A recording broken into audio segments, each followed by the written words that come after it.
topics and opinions expressed in the following show are solely those of the host and their guests and not those of W4CY Radio, its employees, or affiliates. We make no recommendations or endorsements for radio show programs, services, or products mentioned on air or on our web. No liability, explicit or implied, shall be extended to W4CY Radio or its employees or affiliates. Any questions or comments should be directed to those show hosts. Thank you for choosing W4CY Radio.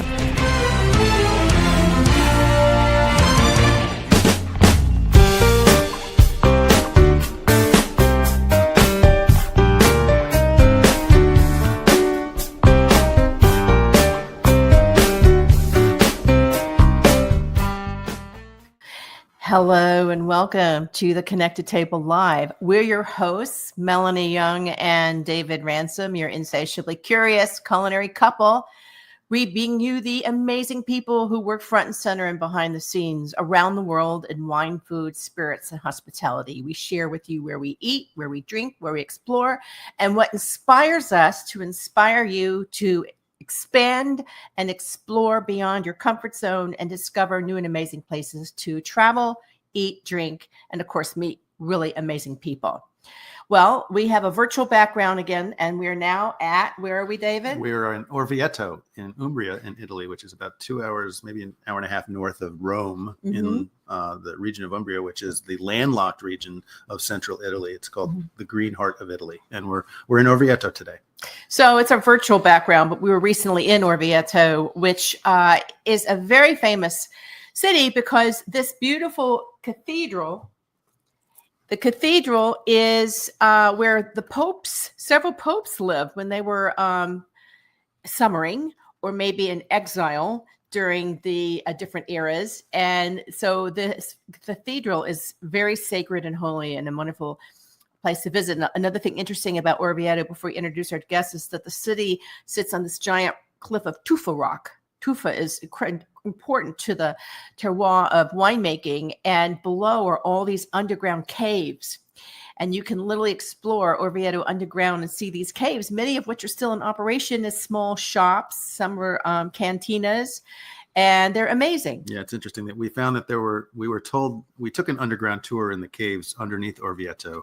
You can kind of enter from the side or through buildings, but there are over 1,000 caves underneath the city of Orvieto, and about 400 of them have been renovated and kind of open to the public in certain ways, or at least have access to them. There's others that are now blocked off, but it's a very interesting story. And they were originally excavated to help build the city. Right. And then they used the empty space once it was empty to do things like winemaking, which we'll talk about now, and then also raising pigeons, which was also interesting to hear.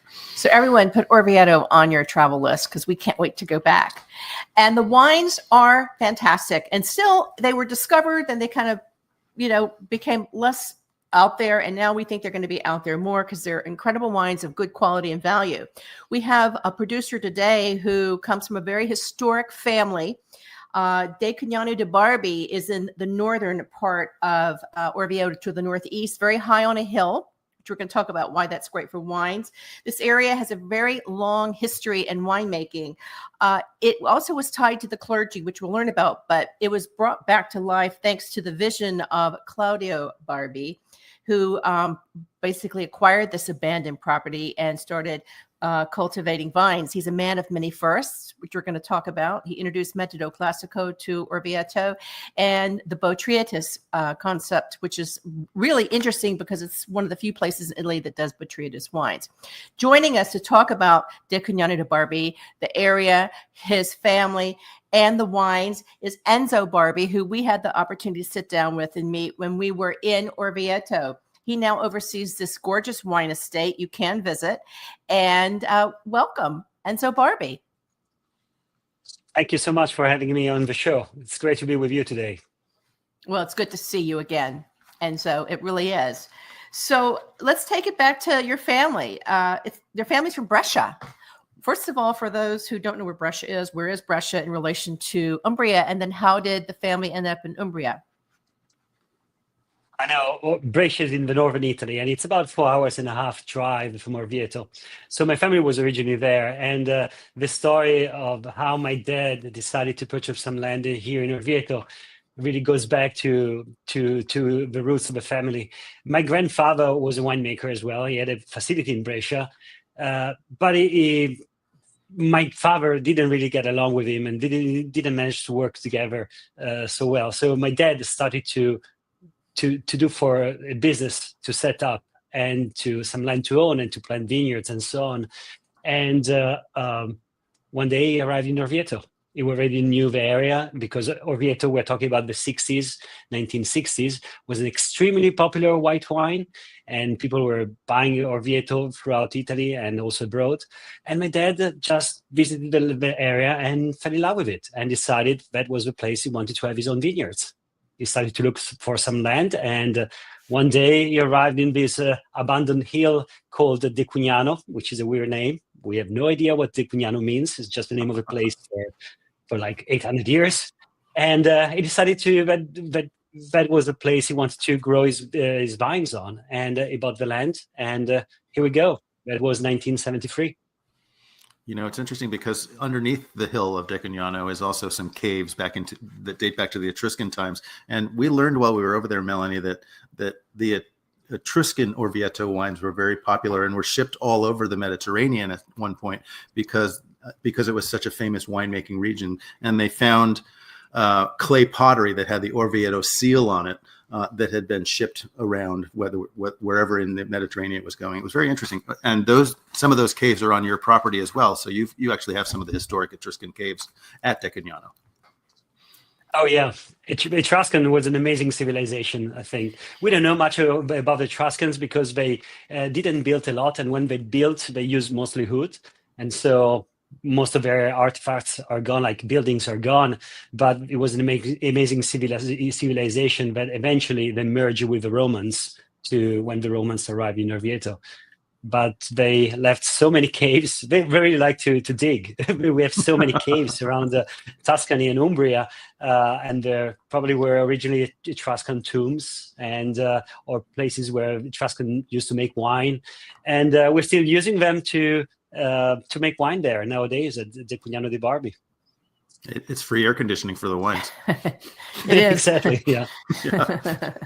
So Decugnano Dei Barbi is in the northeast part, Orvieto. Let's talk about, because we learned at a tasting at the Consortio's office about the different 4 or 5 zones, and how different they all are. What distinguishes the area where Decugnano Dei Barbi is, and how many wineries would you say roughly are in this area? Because it's remote, it's further out, but it's still fairly easy to get to, but still further out. Yeah, exactly. As you said, Orvieto is a very complex geological structure, and with many differences between the areas of where the vineyards are. Orvieto is not huge. We're talking about 2,000 hectares. And we have a northern part, which is a clay area with predominantly clay fields. We have a southern part with volcanic soils. It's closer, basically, where the volcanoes erupted back in 2 million years ago. We have a part which is close to the river Paglia, that is crossing the area of Orvieto. And finally, we have in the northeast, as you said, the area where my winery is, which is the most ancient in the area. And basically, it's an old seabed. We're talking about 2.5 million years ago, 3 million years ago. So it's a very sandy soil with a little bit of clay and lots of shells, which are not fossilized yet. To get them fossilized, I believe we need to wait 1 million years more. But it's incredible if you walk in the vineyards to see all these shells there. And the amazing things about the vines is that even after so many years, basically that's the only plant that manages to capture flavors of an old sea that was there millions of years ago, and you find them now in a bottle of wine or in a glass of wine. Because in my wine, after like a few months of aging, a few years of aging, you can really taste the sea, like the salinity and the shells and the oysters and so on. It's interesting. You know, we said in reference that Umbria is landlocked, thus Orvieto is landlocked. And yet this area was covered by sea and volcanoes, which was kind of like, what? When we went, like that was a surprise for us. But we did tour many vineyards and we saw these amazing shells collections of them, and it was fascinating. Yeah, there was one winery that actually Vita Longo, which is in the far north of the region of Orvieto for making wine, they had a huge display of the shells in a case so everybody could look at them and see. And it was fascinating to see that they're all still so intact as they dug them out of the soil. And they also just lend so much fabulous flavor to the wine, minerality, etc. Absolutely. Yeah. So Enzo, your father, and I'm going to correct your father because I said grandfather. Your father, Claudio, right? He is considered an innovator in Orvieto. We reference it, Decugnano Dei Barbi as a winery of first. Mm-hmm. Let's talk about those innovations and why they're so important. Oh yeah. My dad passed away 5 years ago, so I'm very happy that I managed to talk about him and what he has done in this area at the winery. When he arrived at Decugnano in the early 70s, he was a young kid at the time. I think he was 23, 24 years old, and he decided to purchase the land. But he traveled in France before arriving in Orvieto, and he did some harvest there. He got some knowledge about winemaking in France. And when he arrived in Orvieto, he really wanted to change things. It was a man of tradition. Tradition for him was very important. So very respectful of what the tradition was, the grapes and how to make wine in the old days was important. But in a way, he was also a visionary. He was a person that liked to ask himself questions like, why not? Why don't we try to make this? People always make something in this way, but why don't we try to trick the winemaking and see what we can get making something different? It wasn't a visionary in a way. And so when he arrived, for example, one of the first few vintages, we're talking about 1978, he decided that why don't we try to make a metodo classico out of Orvieto grapes? Nobody tried to do an Orvieto classico spumante before him, and nobody was at the time making sparkling wine in central Italy, basically. But he had some knowledge about sparkling wine because he was born and raised in Brescia, which is next to Franciacorta, and so he just applied his knowledge to Orvieto. And we're still making our sparkling wine nowadays after 50 years, and probably is one of our most successful wines that is really requested by many customers throughout Italy and the world. And they really are wonderful too, Melanie. And you were actually doing some disgorging and bottling while we were there in one of the caves, which is where down in the caves is where you actually store and do the riddling of all the sparkling wine because the temperature control is so good and so constant. So it was nice to see that while we were there. Let's talk about your wines and the different styles of metodo classico you make. Let's start with the brut nature, the zero dosage, because we have been told by many producers that that's like the in sparkling wine for people now. Yeah, the zero dosage is a wine that really represents, the terroir in a big way. The zero dosage is I make two sparkling wine. The brut is my old style sparkling wine. We've been making the brut version since the 70s, just pretty dry brut, but about 6 grams of sugar per liter. And about 15 years ago, we started to make the zero dosage. And what I love about zero dosage is that since the liqueur d'expedition is so light, it's you manage to get really down to the terroir, and you can really understand and feel the shells and the sand and the salt coming from the soil. And and that's my zero dosage. It's made with Chardonnay and Pinot Noir. It's about 50% Chardonnay and 50% Pinot Noir that we grow on our soil. All the vineyards share the same soil in Decugnano. So all the vineyards and all the varieties that we'll mention today share the same type of microclimate and components from a geological standpoint.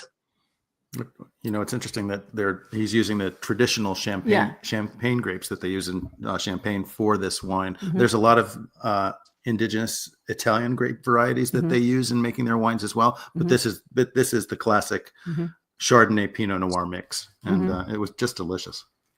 Yeah, my dad started with a Grecchetto back in the 70s. He started to make a Grecchetto sparkling wine, Grecchetto and Trebbiano.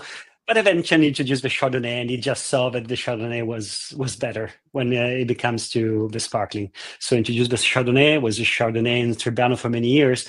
And eventually we introduced the Pinot Noir back in 2006. That really gives that kick, that structure that makes the wine one notch better.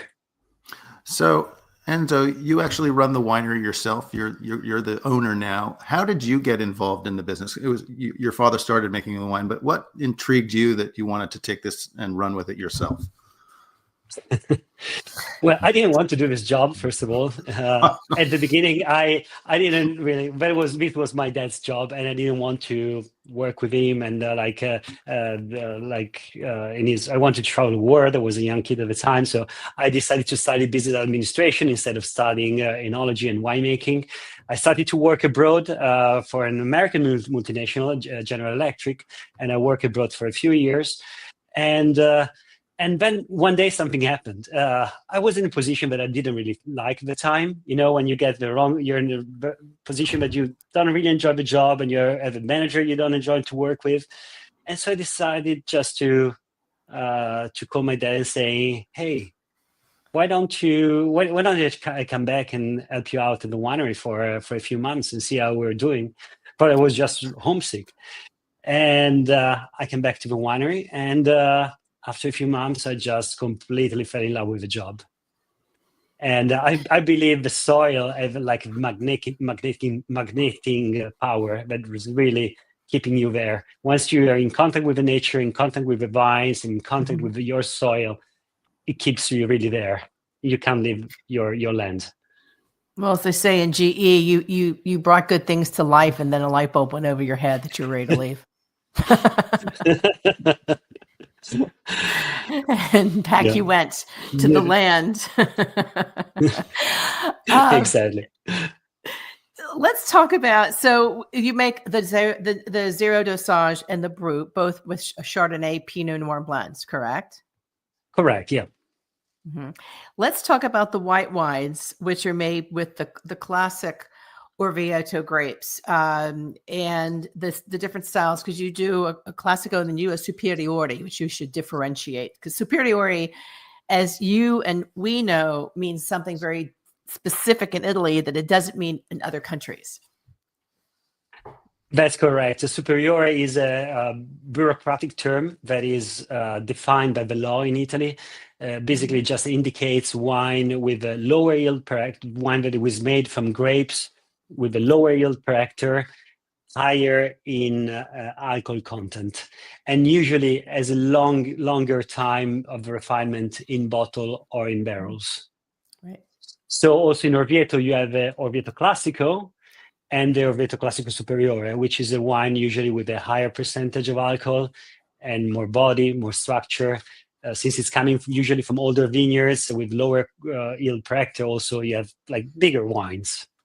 And I make two Orvieto Classico. One is the Orvieto Classico. It's called a fragment, referring to a fragment of shells. And the second Orvieto Classico is a Superiore, Orvieto Classico Superiore, which is considered my reserve.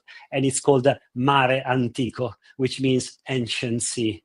And obviously, both names are referring to the soil, just because for me, the soil is so important when we're talking about the white grapes and white wine, that I really want everybody just to understand how it's important, the connection between the quality and the style of the wine with the soil where the wine is coming from. Absolutely. They're beautiful names and representative of the terroir. Let's talk about the different blends, because they're very distinct and different blends. And also just the word classico, which means that the grapes are, correct me if I'm wrong, the grapes are sourced from the classico region, right? Correct. Mm-hmm. Also, this is another bureaucratic term defined by the law in Italy. So classico is the older region of production. Mm-hmm. Not all DOC in Italy have this classico region, but some of them have. So Ave, Chianti, Orvieto. Right. And classico is just the older part of Orvieto. So Orvieto Classico, we are in Orvieto Classico, my vineyards are in Orvieto Classico, so the area closer to the old city of Orvieto. Then you have some vineyards around, which is a bigger area where you can just make Orvieto wines. and you can't use the name classico. And in terms of varietals, very similar varietals. The rule to make Orvieto says that you need to use specific grapes to make Orvieto, which are local grapes. Grecchetto is one. The other one is Trebbiano, also known locally as Procanico. And these two grapes together need to amount to a 60% of a blend. Because Orvieto is a blend, has always been a blend for centuries. And I know it's probably not fashionable nowadays to have blends, but Orvieto has always been a blend. So we have these two grapes, and then we can have some other grapes. For example, in my fermento, I like to add some Vermentino, which is a fantastic salinity, and some Sauvignon Blanc that just brings that bouquet and that more floral style to the wine. On the Mare Antico side, instead, we still have the classical grape Grecchetto and Trebbiano. I also use some Vermentino because, again, the salinity that gives the Vermentino is fantastic. And I also use a 20% Chardonnay. Kind of a similar reason why I'm using the Sauvignon Blanc for fermento. The Chardonnay's role is just to bring more aromatics to the wine, because Grecchetto and Procanico are not aromatic grapes. They don't have the beautiful body, beautiful structure, but sometimes they need some other grapes, especially for the nose part. And the Mare Antico, you also age on the lees, which is the sediments of the fermentation, for 8 months prior to that. So that helps add to the body of the wine as well, and gives it that richer character. And I think the Chardonnay, obviously, as we all know, does very well with that too. Yeah. Very nice wines and very food friendly. I know when we were there, I just lived on the local pasta. What is the name of the local pasta with the white truffles? It's with an S, right? It's called Umbrechelli. Umbrechelli. The one with S is in Montefalco. Umbrechelli and truffles. I lived on that. Well, and for our listeners that don't know, Umbria is the land of truffles. It is. So, and good olive oil too. Good olive oil as well. We basically had truffles at least twice a day over pasta or eggs or something, because as a lot of people think that eggs are the great way to have truffles as well. So just over scrambled just eggs. Just over palumba, pigeon. Palumba dove or pigeon? Pigeon. Palumba, pigeon. Yeah, pigeon.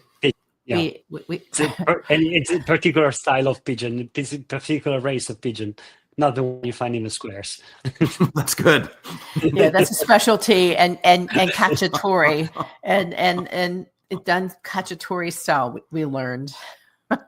Oh yeah, with some tomato sauce. Yeah, I love it. That dish. Yeah, I love it. Yeah, it's so interesting when you travel. They've got the wines tend to go well with the local foods. So we always recommend when you travel, always have the local wine with the local food, and you'll have the best gastronomic experience possible. We did that throughout all our trips, and especially in Orvieto. In every country we go to, it's the same. Yeah. And that Mare Antico is terrific. Let's talk about the reds, because I think in the United States, probably more people are familiar with Orvieto whites and less so the reds. And we've discovered some amazing reds. So let's talk about the ones that you produce. Yeah, Orvieto, as you said, is a white wine region, and red has always been cultivated, but just as a minority. So I would say white has always been more than 90% of the production, and 10% has been red. So we started as local producers to produce red more and more back in the 80s and 90s, when there was a higher request for red. And actually reds, I believe they grow very nicely here. Most of the time they are local grapes with blends of international grapes, just because we started as producers in the area to plant international grapes back in the 80s and 90s. So you started to get Merlot and Cabernet Sauvignon and Cabernet Franc and so on. And I make two reds here at Decugnano Dei Barbi. One red is called Battito, which is a blend of Sangiovese, Cabernet Sauvignon, and Merlot. It's more of a fresher style. It's a wine that has some barrel aging, but very, very short, like just 6 months of barrel aging. So the fruit is very fruit-forward wine. And the second red wine that I produce is called AD 1212. The name means Anno Domini 1212, which is the year when the name Decugnano appeared for the first time on written documents. At the time, was not a winery, but it was a parish, St. Mary of Decugnano. And a funny fact is that the document dated 1212 that still exists, and it's at the cathedral, talks about some wine being made at Decugnano by the two priests in charge of the place. So the place existed, and they were making wine. So this wine, our top red wine, is dedicated just to the winemakers of the 1212. And this wine is mostly Syrah. It's a 65% Syrah with a bit of Cabernet Sauvignon and Montepulciano. But Syrah is really the driving force behind this wine. And I'm a big fan of Syrah on my soil, in my area. I think the Syrah is great here. We tasted a few Syrahs here. We obviously tasted more whites and reds, but the Syrahs showed really well here. You know where else they show well is in Arezzo. That's another area where we've seen some really great, which is not too far away, you know, in the scheme of things. Speaking of Montepulciano. And really, really good. So, you know, it's interesting. There are records that say that Decugnano was a parish, or pieve, as they say, and wine was being made, which is really not surprising because that's the way a lot of the clergy, the monks, made wine for ecumenical reasons, and also they probably to enjoy themselves and sell it, you know, because the monks and the nuns had to make money somehow to fund the church. But you just still don't know what Decugnano means. I actually spent some time trying to find out myself and didn't learn a thing. But I think it's a great thing to keep trying to learn because it's interesting. And you know, in Italy, everything means something, right? So maybe it's a dialect for something.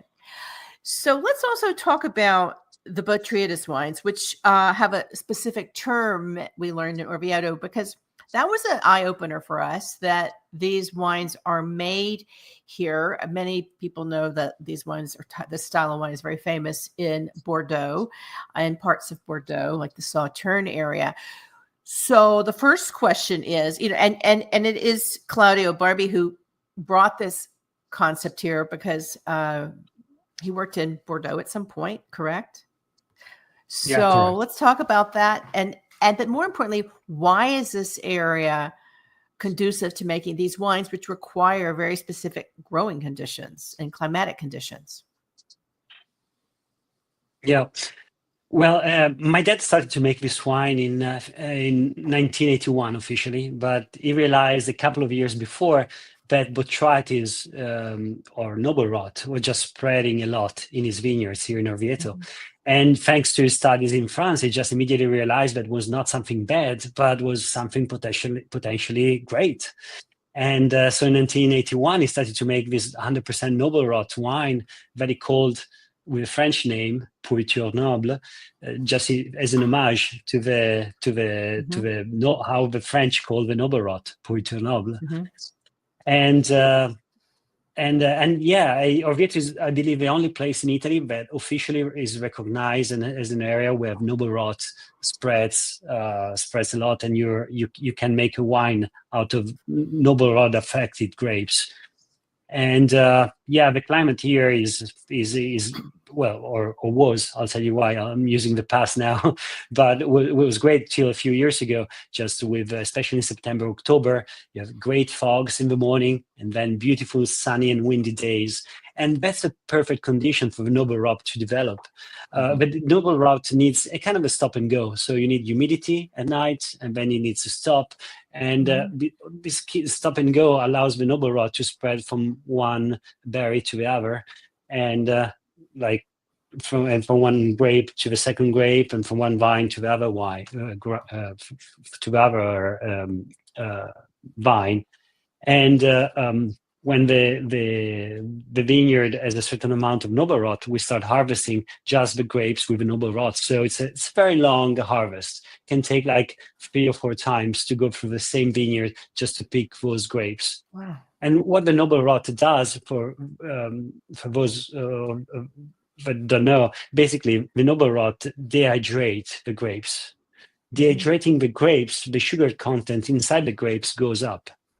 And at the same time, the noble rot changes the chemistry inside the grape and develops certain flavors, saffron, for example. And in this way, when we pick the grape with a noble rot, we just have basically a grape that is still on the plant and has been dehydrated, so sugar content is very, very high. And crushing those grapes, we obtain a very, very high sugar must. And we let this must ferment, and we get a sweet wine. It's very labor intensive, and it's only done when the climatic conditions permit. So we actually didn't taste one of yours, but it's fascinating. I think we tasted maybe one the entire trip.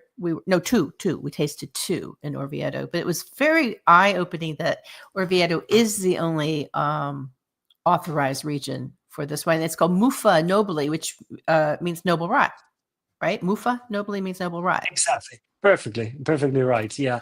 And as you said, unfortunately, climate change is affecting us a lot. The last vintage that I managed to make about this wine was 2020. And Wow. then we're just getting so many dry and hot years that we don't have conditions, or at least on my winery and on my vineyards, I don't have the condition for noble rot to spread, because we're having Septembers and October, which are more similar like to a July or August than like in hot months with rain and so on. So it's just just way too hot and dry for noble rot to spread. So I keep my fingers crossed for 2025. Well, speaking of, we're talking to you, and it is the last day of July 2025. And you said that due to climatic conditions, you're having to move up harvest, particularly for your grapes for your sparkling wines. So talk to us about that, because everyone we are talking to is having to move harvests up. But July is early, and you said you were going to have to start in July. Talk to us about that. How has that been changing over the years, and what are you doing to address it? Yeah. So you're right. As you said, in the last 15 to 20 years, we see this trend that we have to anticipate the harvest more and more. I would say that compare like 2005 harvest, we are in general at least 2 weeks earlier. We start picking the grapes 2 weeks earlier. In my early days of the winery, I remember picking the Pinot Noir to make the sparkling wine never before the 15th of August. Usually 15th of August, it's a big feast in Italy, is Ferragosto, and after that, the Pinot Noir starts. The harvest of Pinot Noir started. Last year, we had to start on July 28th.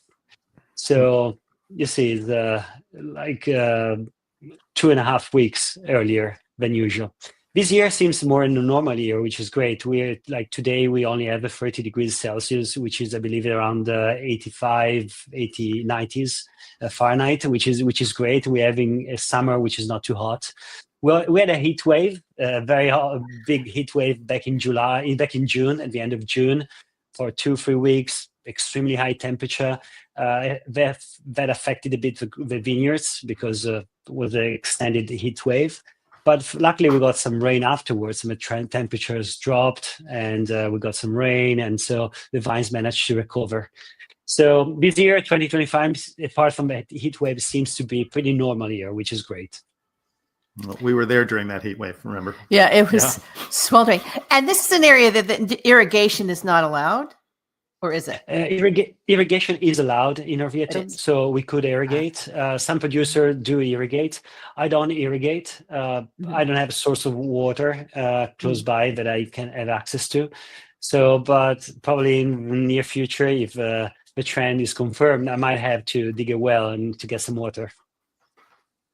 Yeah, we saw some man-made lakes a few places where we've traveled, which and little reservoirs that people had dug and created throughout our travels in Italy. I mean, this is a global problem that obviously has to create solutions have to be created, because I don't think it's going to reverse itself anytime soon. Not anytime soon. I'm just wondering, because of that and the changes, have you thought about planting other kinds of grapes in the future?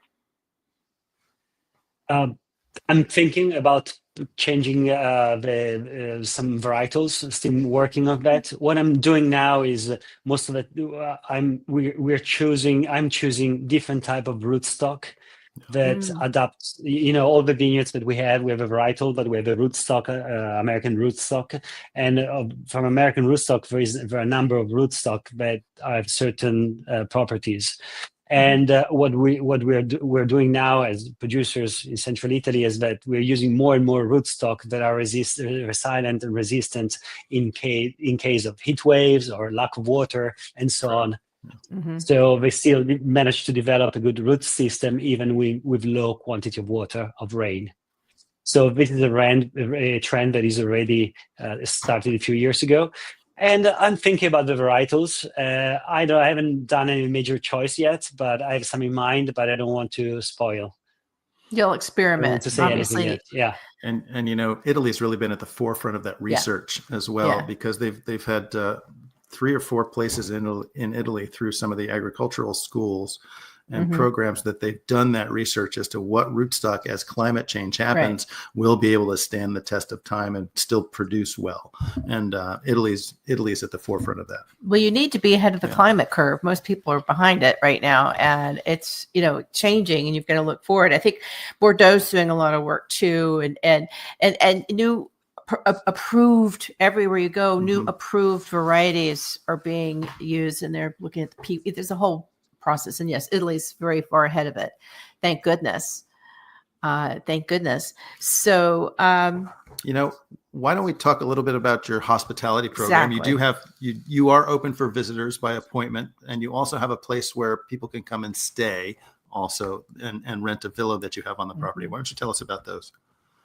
Oh yeah, we are open for wine tasting throughout the year. I think we are closed just for Christmas and just major holidays. Otherwise, we're always open. We're in a remote location, so you need a car to get here. There's also taxi service in Orvieto. We're just 15-20 minutes drive from the town of Orvieto. And when you come in, we don't have a walk-in tasting room, but if you book your appointment in advance, there's Angelica, and she's great. She'll bring you to see the cellar and the caves. And then the wine tasting will happen with 4 wines in our old chapel of St. Mary of Decugnano, which is not a church anymore, but is our tasting room. Beautiful. And everybody usually like this place and like tasting wines in an old church. And talking about the villa, we also have this villa that we rent out for usually like 3, 4, 5 days, even longer if you want. And it's beautiful views surrounded by vineyards. It's a beautiful and great getaway place for when you're with friends, with families. And we have lots of visitors from the US and Canada, actually. Most of the visitors and people that are renting the villa are coming from the US. Well, given how many of our friends seem to be traveling in Italy or France right now, or Spain, we agree.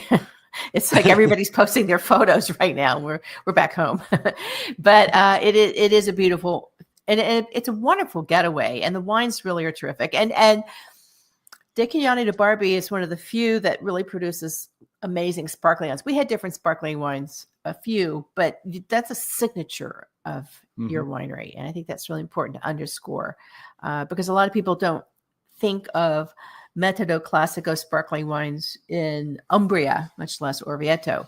And I also think it's important to underscore that while Orvieto is better known and dominant as a white wine region, there are some very good reds. It's interesting, David and Enzo, we were in Montefalco before we went to Orvieto, and that region is better known for reds than whites, and they're trying really hard to bring up the prominence of their white, because they've got to, because a lot of people want white wines right now, and the Trebbiano is Spoletino. So it's interesting how 2 regions side by side have, one has got more white identity and some red, and one has more red identity and some white, and they're very different. And it's funny, they're both in Umbria, but they're both very, very different from wines from each other. Yeah. It's amazing. Yeah. And I think it's also important to point out that Orvieto really is their signature style for whites is blend. Yes, and very important. It's not a varietally focused winemaking region. You've created the DOC really to make blended wines. And that's a very important thing to put out there so that people understand that, the art of winemaking is blending. Yes. And these are some of the, in my opinion, the top white wines. I think blends are very interesting. It just creates all these, there are rules to follow, but then there's opportunities inside to how you handle those rules in the blending. It's so interesting. So Enzo, let's end this with telling our viewers and listeners what you consider the ultimate things to do if you come to Orvieto, since you know it so well, besides visit Decugnano Dei Barbi. Okay, well, I would say, and the answer is in your background, the Duomo. I think the Duomo and visiting the Duomo is an experience. I think it's one of the most beautiful churches in Europe. It's I think there are just very few churches with mosaics on the facade. And the Duomo d'Orvieto is this beautiful facade, and it changes the color depending on how the sunlight is hitting the facade. And I think it's great. So people are coming to Orvieto. The Duomo is a must to see. And some of the masterpieces inside are amazing as well. But what's interesting? We had a guide. She was amazing. And we did go at different times of the day to see the light change. And it is quite remarkable. Because back in the day, people were illiterate. They didn't read. Every carving and mosaic and carving on the outside tells a story. So it's a story of the Bible and of creation. Like one entire side of the Duomo is the story of creation and of heaven and hell on another side. And it's fascinating. You could just sit and stare at each of those panels forever and read them through the imagery, which is what people did back then. Yeah. And I believe it took like 400 years to build. Yeah. They started in the 13th century, 1264, I believe. And it took a really, really long time. It's a treasure, and it's in a beautiful piazza. And then around that are some wonderful cafes and wine shops and a lot of ceramics. This is an area known for its beautiful ceramics. Of course, the prodotti, the different products, notably the honey, the olive oil, the pastas. The truffles. And the truffles are amazing. And of course, the wine. And then the wine. And just so we're clear, wine has been made at Decugnano Dei Barbi longer than the Orvieto Cathedral has been in existence. That's so true. Yeah, that's true. That is true. That's fascinating. Yeah. It's really been great to talk with you, Enzo Barbi, Decugnano Dei Barbi. The website is, help me out. www. There it is. DecugnanoDeiBarbi.com, and we'll put that up on our website too. We'll put that up on our website. You can actually read more about Decugnano Dei Barbi and our expense. We'll be up on theconnectedtable.com and of course Instagram at The Connected Table, which we have on our screen. So if our American audience wants to purchase Decugnano Dei Barbi wines in the US, how can they do that? Do you have an importer or a series of importers that you work with in the US? Yeah, I'm selling not in all the states, in a few states. So I always suggest to go to winesearcher.com and just type your address and see where my wines are available. I'm selling mostly on the East Coast and West Coast, so less in the Midwest. But please go to Winesearcher and see what's the closest location. Otherwise, we can ship the wines from Italy. So if you go on the website, you can purchase the wine, and in, I believe, 20 days, the wine can be at your door. Yeah, it can. We saw actually a lot of wine shipping services in Orvieto and Montefalco. And we're like, wow, but it's expensive, but it can be done. It is expensive, but it can be done. Well, it's been a pleasure. We hope that the rest of harvest goes well for you. We can't wait to visit again. We love Orvieto. We think it's terrific. We think Umbria is a gem inside the heart of Italy, and we encourage everybody to go. It wasn't as touristy as some of the other places we went to during this time. We were in Rome and Florence, and they were very busy, and we love both those cities. But if you want a place that may be less intensely crowded, these are great places to visit, even in high season. So thank you again. Grazie. Thank you so much for having me. Great talking to you. You've been listening to The Connected Table Live with Melanie Young and David Ransom. Follow us at The Connected Table on Instagram. Check out what we do at theconnectedtable.com. You can find all our shows on The Connected Table TV and on your preferred podcasts. We're on over 65 leading podcast channels. You can even listen to us in your car. And always stay insatiably curious.